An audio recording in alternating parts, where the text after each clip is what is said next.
Hello guys and welcome back to another episode of SuperCoach mates. Well, round 12 is done and dusted, the first of the bye weeks and 6 really interesting games to dissect. So I'm joined tonight by Thomas. Jonas I think has exam prep so he's not with us. So just very quickly Thomas, we're recording this with 2.5 minutes left in the last game, but how's your side gone this week, and maybe a good player and a bad player from the week if you've got your side handy? Yeah, I've just got it up now. I'll probably end up just above 1900, which is okay. Definitely not the worst. I've missed out on a few big hitters. Brody going big again is going to kill me every week until he goes shit. But I think, yeah, obviously a few, we'll dissect the games that we had. I think definitely Took Miller and Maxi Gorn bounced up for me. 198 was huge, which enabled me to have a pretty decent score considering that I only had 18 on the field. A dud, probably Patraka's stinked it up for the last 2 weeks now. I think he's feeling the full effect of maybe some illness or something behind the scenes.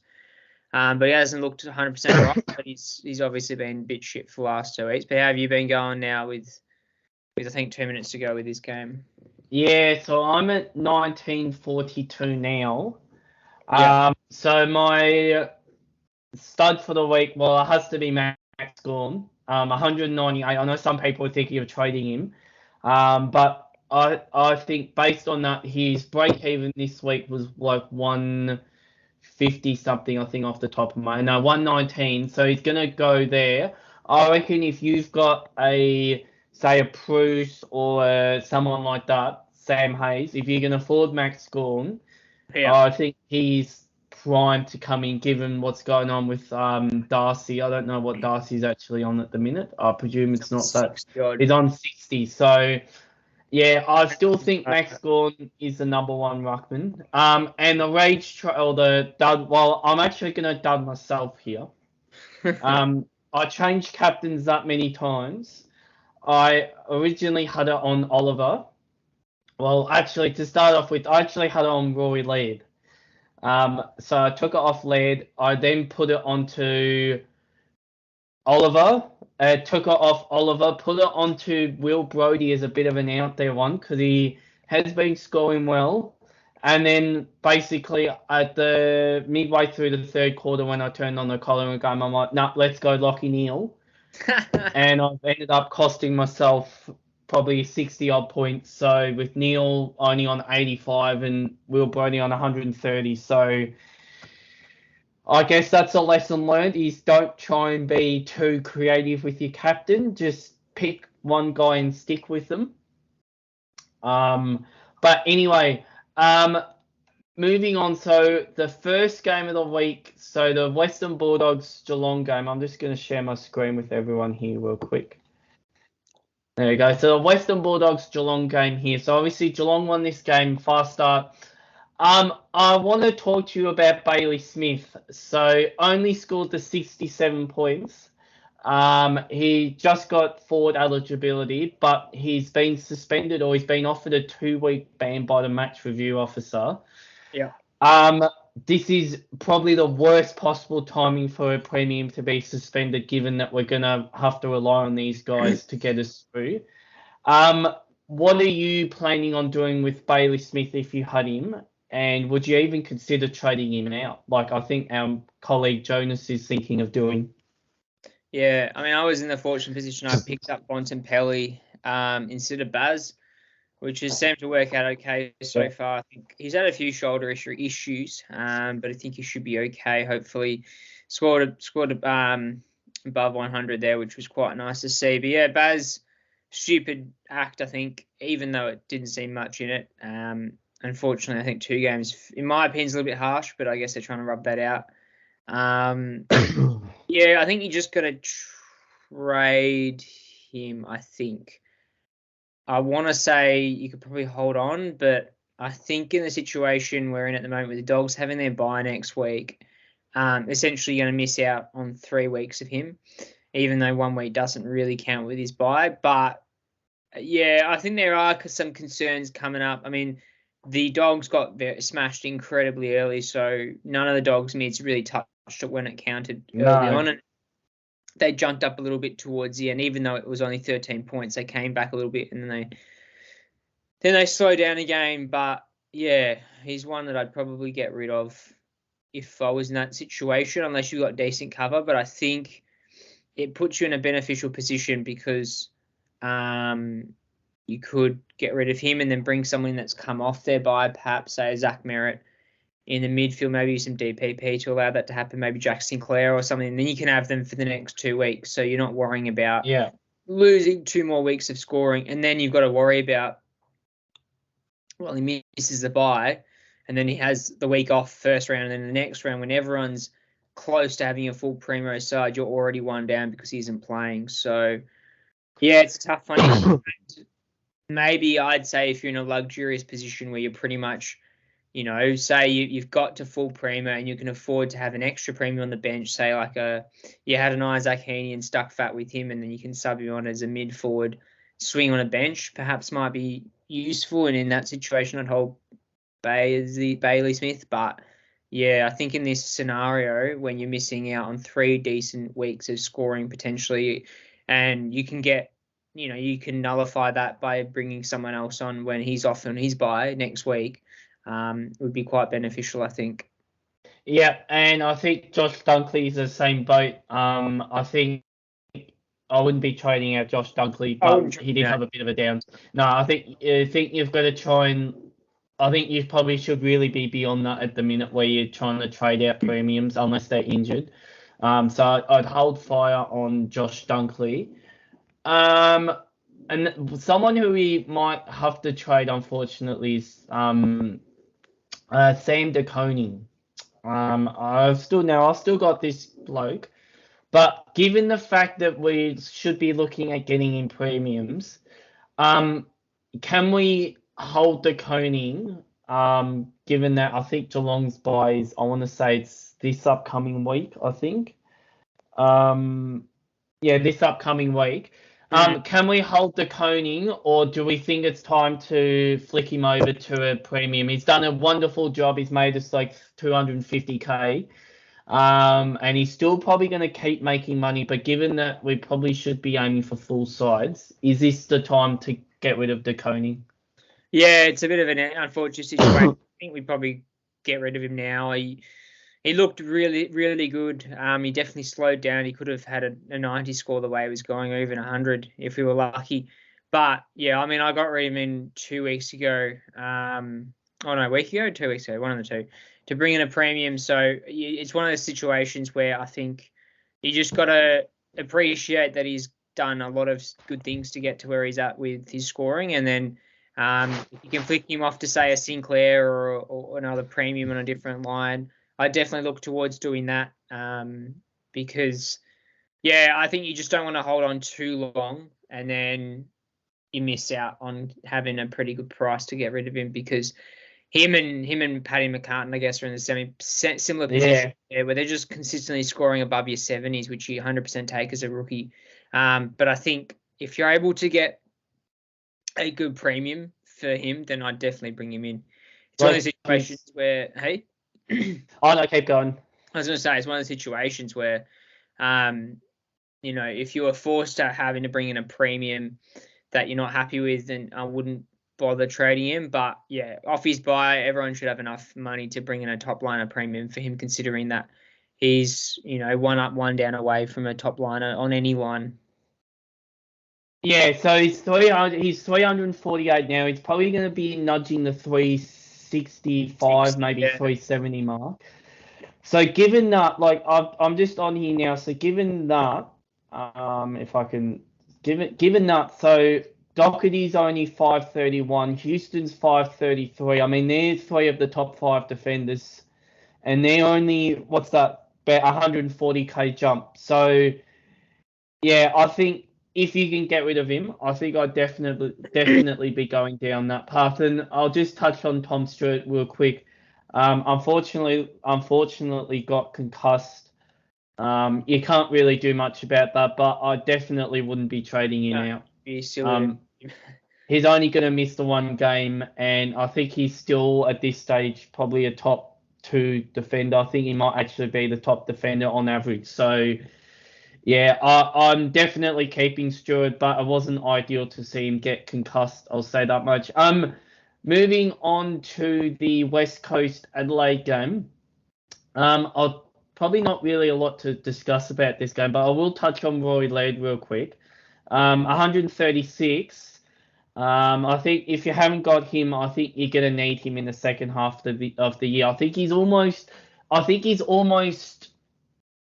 a better buy than some of the more common guys like an Oliver or someone like that, just because of his consistency. Like even Oliver can sometimes have a 170 game, but then he doesn't mind chucking in a sort of a lower 90, 100 game, whereas Leeds consistently between 110 and 140. And I guess that's what you want probably at this time of the year. But someone I will talk about is Alex Witherdon, who was a top defender at the beginning of the year. I think he nearly hit 600k, but he seems to have fallen in a heap. He's 533,000. His break even is 145. So this is before the lockout's finished. What do we make of Alex Witherdon, Thomas, as a pick? I don't think none of us inclined to trade him in at any point. I mean, I was never going to touch him. He's one of those players where he's done it before, where he's gone on small tears at Brisbane even, and he was dropped after that. He just doesn't do much effectively with the pill. So he gets a lot of it, but it's now shown that when he doesn't get a lot of it, you can't really do much about it, and his scoring suffers significantly because of it. I think if you have him now and just get a cop it and move on, considering that most people would have brought him at an elevated price, having not seen, wouldn't have been ballsy enough to pick him early on and then gave him a couple of weeks and got sucked in a little bit with his scoring. So it's one of those things where I think you've just got to copy losses. You might want to hold and just see how he goes, but he could be almost trade out potential with how bad he's been.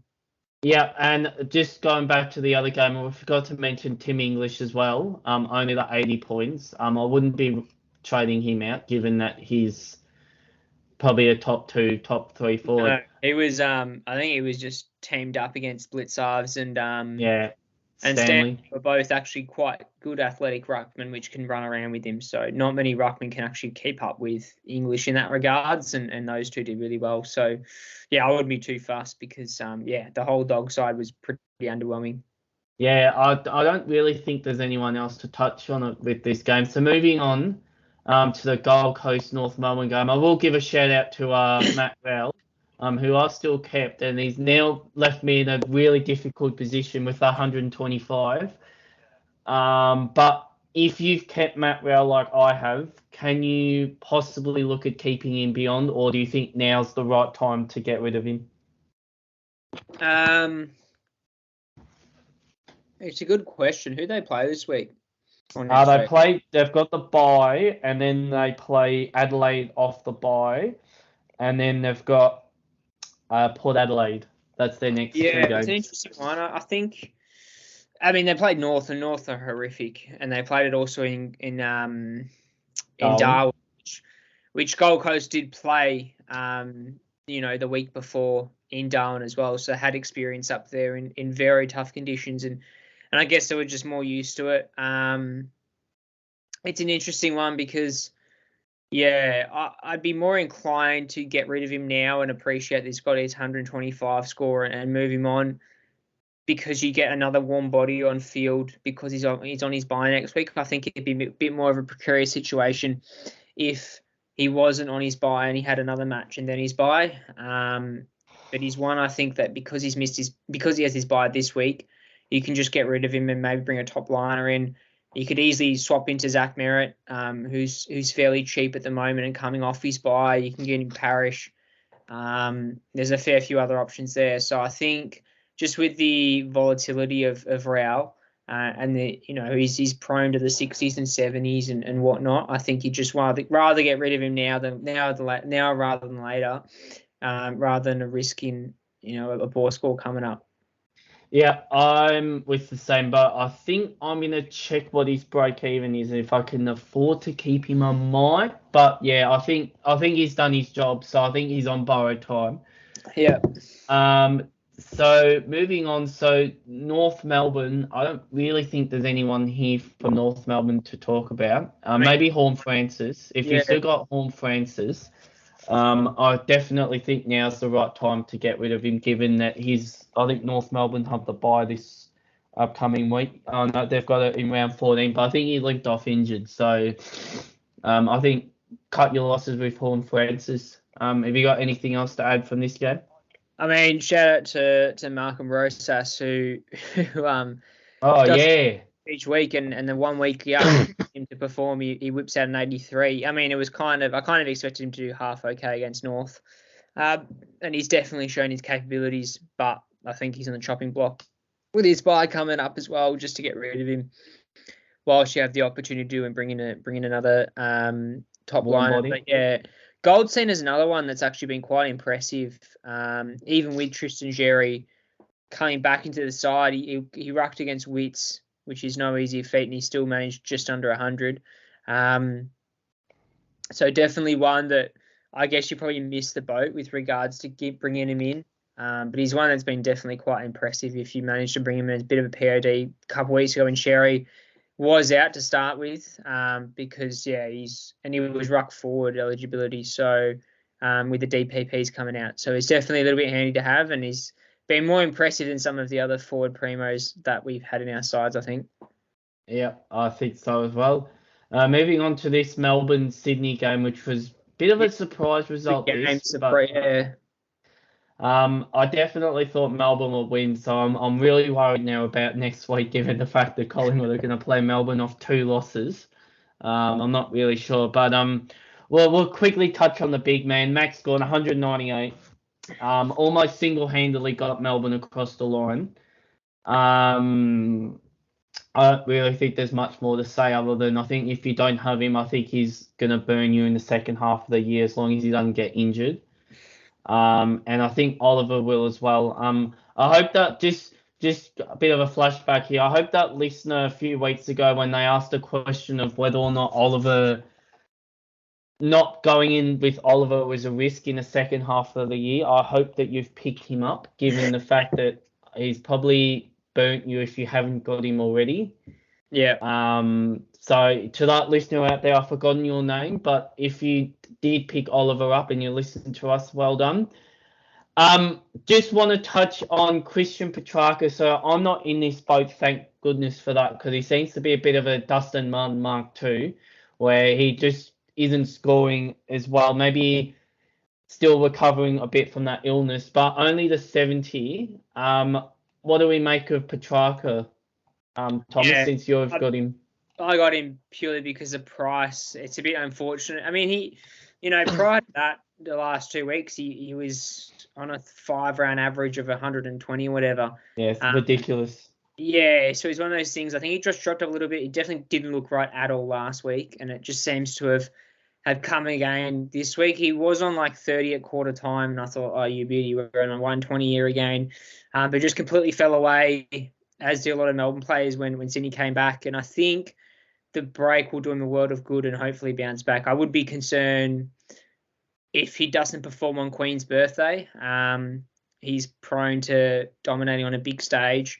And, I mean, the Pies don't really pay much attention to opposition midfielders as an attacking sense. So it'd be nice for Patraka to get one big score on Queen's birthday to really get a decent score back on board before the bye. But I think, if you have him, I wouldn't be all panic stations yet. It's not like he's hit 50s or 40s. He did still get 25 possessions. I don't think he used it as well as he could have. But I just don't think the game was made for him. It was a wet day, pretty ordinary conditions, and just didn't really impact at all after quarter time. And I think that showed. On his SuperCoach points, unfortunately. But yeah, I would be much more concerned next week if he whips out another 70 to 80.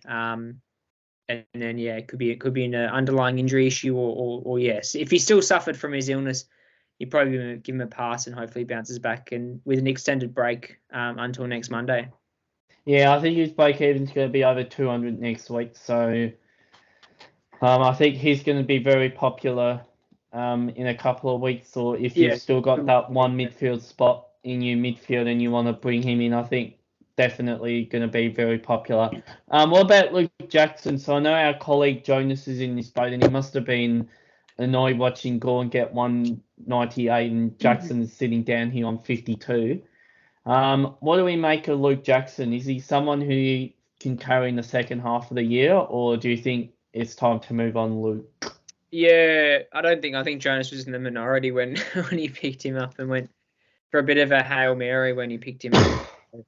I think if you're another person who does have him, I'd be trading him out potentially. I just don't think he hasn't had his impact as he did at the start of the year, and I think they're trying. Like you look at the time on ground there on Fan Footy, Max scoring close to 100% time on ground, and Jackson only 65%. I think that's just a consequence of Gorn really dominating. He dominated everywhere he played, even resting forward. Every time the ball came near him, he looked like he was marking. And that's what we spoke about earlier in the year when obviously me and Nathan went to the first game of the season, watched him in the flesh, and it was almost like he had these almost moments with Clunk in these contested marks, and now it's all come together for him. And he absolutely dominated 3 goals and 28 possessions for a Rock is ridiculous.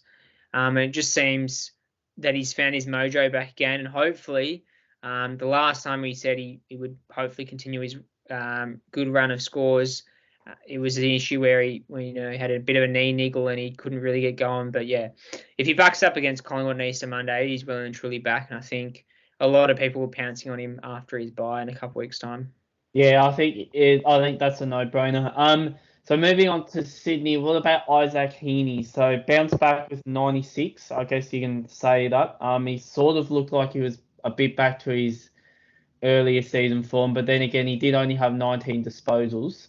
What do we make of Isaac Heaney? What do we think is going on here with him? I mean, I got rid of him for Tim English. I was tossing up between, didn't work out too well. It always is the case. It seems like yes, you try out someone else with a primo and he stuffs it up for you. But the reason being was because I think I had the inclination of the issue of not having nowhere near enough players for the next round coming. And hopefully Bruce comes back into a GWS lineup. If Bruce doesn't come back, I've kind of shot myself in the foot a little bit. But Heaney was not great in the first half from what I saw. In the second half, I think I was driving home and I had it on radio actually in the third quarter, and he had like 8 possessions in the quarter. So he dominated that third quarter and then fell away again a little bit.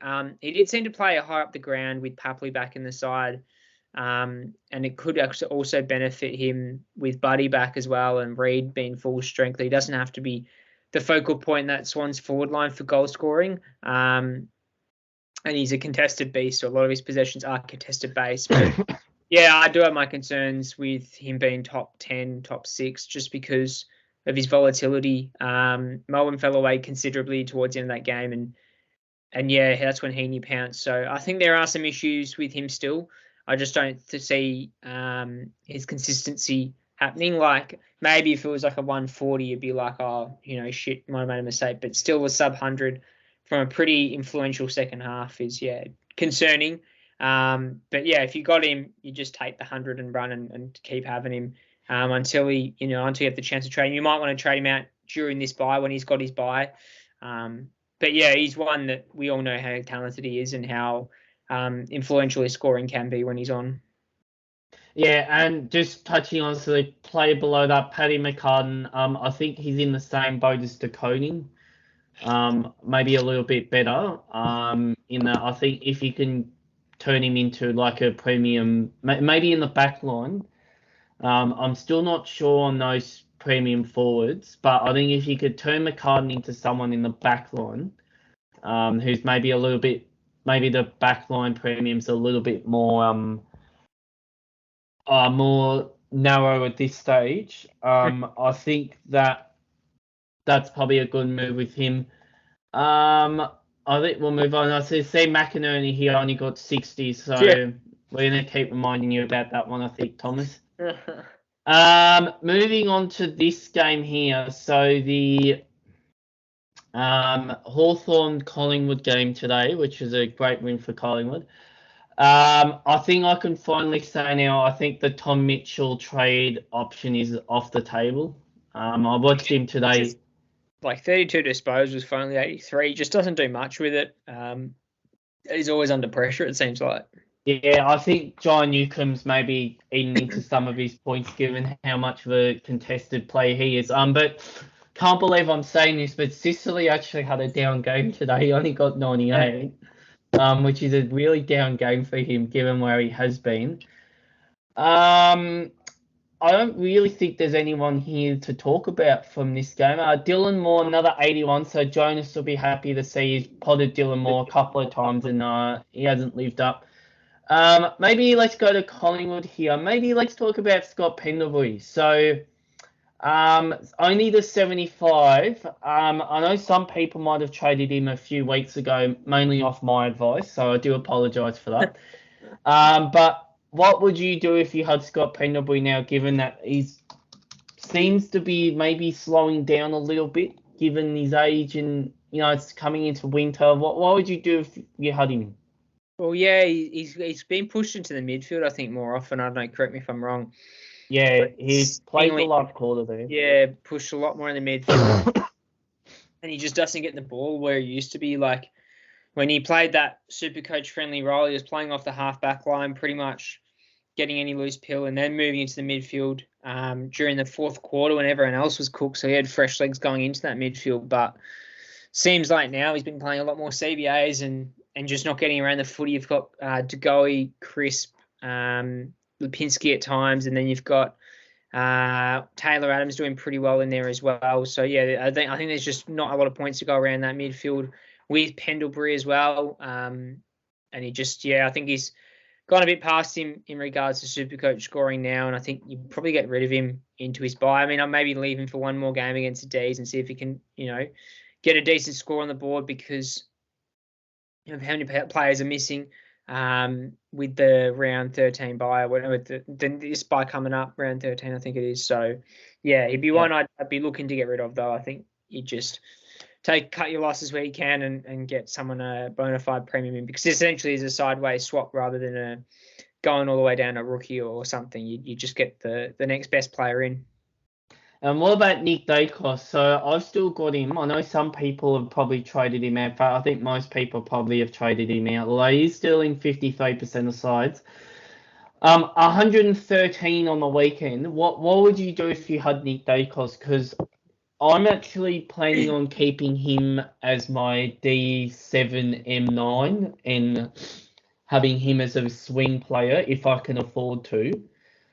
But what would you do if you had him, given that he's got 113, his break even's probably going to fall back down, I don't know, it might fall down into the, 50s or 60s. What would you do if you had him? Yeah, it's an interesting one. I mean, he definitely showed how good he can score, I guess, almost 40 disposals and only 113 is a little bit, a bit skew-if, but he dominated. Was a wet game. Yeah, I dominated off that half-back line. Hawks are pretty easy to score against. SuperCoach scores as well, which kind of skewed in his favour. So you definitely take that 113 as one of your 18 players going through the bye rounds. I think you might be pushing your luck a little bit if you're wanting to keep him all the way through the year as an extra additional person on your bench. If you're able to do that, by all means, I think it wouldn't be definitely a bad idea if you're able to have 6 other defender premiums. But I think if you're unable to do that, like a lot of people are, just get rid of him. And then you look at, say next week, hypothetically speaking, you bring in Jack Sinclair or something, you're probably going to bank yourself an additional 20 to 30 points in comparison on average. And you have him while Dacos has got his week off. So I think you could probably, depending on where you're at, you could probably hold him on for this week and offset him for during the buys. Definitely someone that is not going to go further down in money, but I wouldn't expect him to score super well against the D's, especially if the D's coming off against 2 losses. That'd be pumped up to try and not make it 3 in a row. Yeah, pretty dirty. I think Melbourne will be. I'm fearful of this game, but moving on to the last game. So this game's just finished. We'll touch on Will Brodie because this hurts Thomas every week we mention this. So another 125. In fact, the highest score on the ground. He's got the star next to him. Can we, believe it or not, can we pick him up now as a premium? Is he a top 6 forward in your eyes, Thomas, right now at the end of the year? Yeah, probably. So if you haven't got him, and he's say the second forward and he's the only one you're missing, can you bring him in knowing that he's gone up 330 K from the start of the year? What is that something that you can do, or can you just morally not agree with it? I think morally I can't agree with it. It's paying $550K for someone who start off as $200K. It'll definitely be interesting to see back into the fold and see how that impacts him. It could well be where he gets one down week and I try and get him below 500K. If I feel that he's going to keep consistently getting these scores, I mean, Freo just dominating at the moment. It helps with Sean Darcy, who's doing quite well in the ruck. But who knows when Fife comes back in? I think it's definitely not worth it bringing him this week and saying, I'll keep him now as this thing. You just don't, as an F2, F1, you just don't know whether the impact of Fife will affect him if he ends up going on to a more half-forward role, Brodie, and then alternating with Fife could impact his score. You just don't know. So I'd rather wait and see for a couple of weeks with Fife fully back into the fold and see how that restructures the team around. As a non-owner, I'd be hoping that he suffers a little bit and then owners cop a few shit scores on their way. But at this rate, he's dominated clearances. He doesn't need too many disposals to score well. I think he was like close to, not even 40, close to half-time, and he still manages to get 125. So he's just one that keeps on giving to owners. And he definitely looks at home at Freo. And he was someone that I think when Fife got out was someone that is the exact type of player to bring back in because just dominates the clearances, gets the ball, dishes it out quite effectively as well. Barely just scraps it out, just gets it out, no problems, and then you're on your merry way. But, yeah, he's one that I think, I'd be in the very minority of not having him, unfortunately. But you just pop it and move it on. And hopefully the 6 other players, because I've essentially, I've got 6 players that at the moment are happy with Cogs and Butters as F5, F6 to kind of negate that in the sense when we've got full primos at the moment because, when you're top 18, obviously Brodie definitely helps. When you've got your full complement of sides, it's basically, how your premiums go each week. And if they can keep going with it, I think it won't be too bad at the end. But damage has already been done when I didn't pick him up even at 350K when I could have. I just didn't think he would be top 6 material, but he's definitely showed otherwise and completely dominated for Freo. And I guess it's a big reason why Freo have been doing so well of late. Yeah, I have to say I definitely didn't think he'd be this good when I took the punt on him at 260K or whatever it was, given his 224K, given his form at the Gold Coast. It was a bit more of a, let's just see how this goes. But yeah, he's been probably the recruit of the year, to be honest.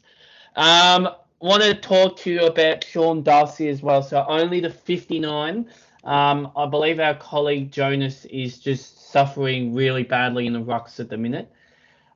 Given that I think his 3 rucks are Bruce, Darcy, and Sam Hayes from Port Adelaide. What would you do if you had Sean Darcy, given he's 59, injury prone? What would you do if you had him? Is it a case of just keeping him, or you got questions? Yeah, he's one of the situations where I'm not sure where these poor scores are coming from. He should have beaten, I don't know exactly when against McInerney, but I think the combo with McInerney and Darcy Fort might have overtoppled him a little bit. But yeah, definitely someone I would have expected high, at least higher than 59. I would be more surprised. I would be more surprised if he got, above 130 against the 2. But yeah, under 60 is definitely a bit of a concern, considering that he's got a pretty much full complement of midfielders to tap down to advantage. It's not like Nick Nat Newey, for example. If he taps down to West Coast, they're going to get smashed in clearances anyway, so he's going to get nothing to advantage. But yeah, Sean Darcy is a little bit concerning because he definitely did impress last week and then completely went the opposite way. I think the main issue with him is he scores an abundance of points from hitouts to advantage. So I guess when that's not on point, he just doesn't get around the ground enough. He's not as mobile as your Gorns, your Morrow Marshalls, Paddy Riders, a lot of the other ruckmen, Toby Nankervis, like those guys that can really push back and forth. And Darcy's not as good just because of his size, I guess. And I guess it's the same thing last year happened where he dominated off hitouts to advantage. So he's one that I think you definitely keep. You wouldn't trade out. Him is a premium ruck for a reason, and hopefully just bounces back and overawed with having to deal with McInerney and Fort as well, who are both pretty tall themselves. It's not like one of them's a makeshift undersized ruckman. Fort's a bona fide ruckman in his own sense. So, yeah, he's one that pretty shit. I know Jonas captained him, which didn't help at all. But, yeah, one that I wouldn't be overly concerned just of yet. Yeah, and Lockie Neal, only the 87. I think that's his first game for the year under 100. So I wouldn't probably be rushing to get him out. I think you definitely would keep him. I think you'd be probably touching strings to trade him out, I reckon, given where he's been this year. I think that's it from this week. So I'll just quickly touch on next week. So have you got any idea on what you plan on doing for trades? No. Captain, vice captain yet? I got to reassess, I think, when the lockout ends and I can reshuffle my team. But hopefully we'll be able to potentially record a Q&A podcast leading into this round. We'll see how we go, especially with the new rookies being added from the supplementary draft or the mid-season draft just gone last week. So there's hopefully a few guys that get picked up in their sides and play pretty soon. It'd be quite interesting to see that because it give us some well-deserved rookies to bring in, I think, throughout this week in particular, because I know a lot of players, a lot of Dogs players in, and I think that might be an issue coming into the buys with players having upwards of 6 Dogs players, and that's all at once having the buy this week. But we'll see how we go. I'm not too sure trades I'll do. I'm just putting it out there. I will be, I'm the same at trades. Don't know what I'm going to do yet. I do have 236k in the bank, so I am looking to probably trade up Gibcus to Hewitt or Doherty, and that'll finish my back line. And then it's probably clutching at straws with the forward line. I might even look at the midfield maybe. But I'm going to be vice captaining Patrick Cripps this week against Essendon, given the fact that Essendon just do a basket case. I think that's all really. Yeah, no, sounds good, and hopefully we'll catch you around for a Q&A pod. We hopefully can make that happen this week. If not, then we'll catch you next week for a round review, and hopefully you guys get through the buys unscathed, especially could be a rough week coming up this week with no Dogs players to enjoy it. But until then, we'll catch you next time.